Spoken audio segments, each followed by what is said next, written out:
Rohingya मुसलमानों को, बांग्लादेशी रोहिंग्याओं को दिल्ली में बसाने की केंद्र सरकार की एक साजिश कल सामने आई। Our stand has been very clear, which is made very clear by the Honorable HM on the floor of the House, that all the Rohingyas will be deported. It is now the responsibility of the CM of Delhi to come out and open and clarify his stand.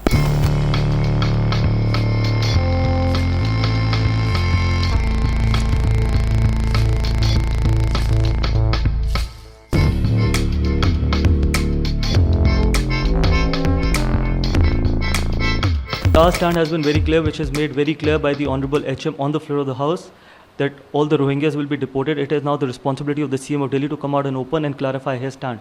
What made him wrote that letter where Rohingyas should be given all kind of facilities?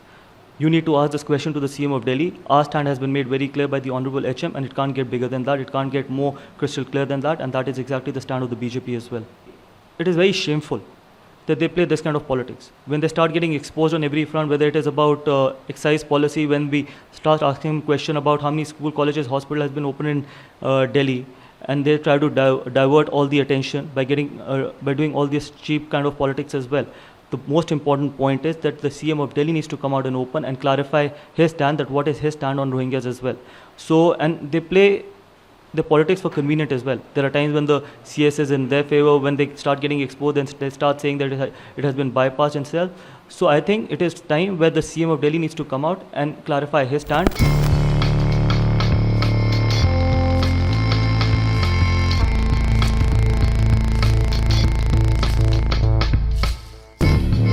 Rohingya मुसलमानों को, बांग्लादेशी रोहिंग्याओं को दिल्ली में बसाने की केंद्र सरकार की एक साजिश कल सामने आई, जिसमें बहुत स्पष्ट तौर पे समझ में आया, क्योंकि कल सुबह मैंने पहले अखबार में एक रिपोर्ट देखी कि केंद्र सरकार रोहिंग्याओं को यहाँ पर एनडीएमसी के बनाए हुए फ्लैट देने जा रही है। उसके थोड़ी देर बाद केंद्रीय शहरी आवास मंत्री हरदीप सिंह पुरी जी का ट्वीट देखे जिसमें उन्होंने उस पूरे डिसीजन को बहुत तारीफ़ करते हुए पूरा क्रेडिट लिया कि हमारी सरकार बहुत अच्छा काम कर रही है, केंद्र सरकार। उसके बाद जब मीडिया में ये पूरा मसला उठा तो भारतीय जनता पार्टी भी बैकफुट पे आई और केंद्र सरकार भी बैकफुट पे आई। लेकिन मैंने इस बीच अधिकारियों से पता किया, क्योंकि मेरी भी नॉलेज में नहीं था इस तरह का कोई डिसीजन हो रहा है। मुझे भी आश्चर्यजनक लगा कि दिल्ली में रोहिंग्याओं को फ्लैट दिए जाने की योजना बन गई।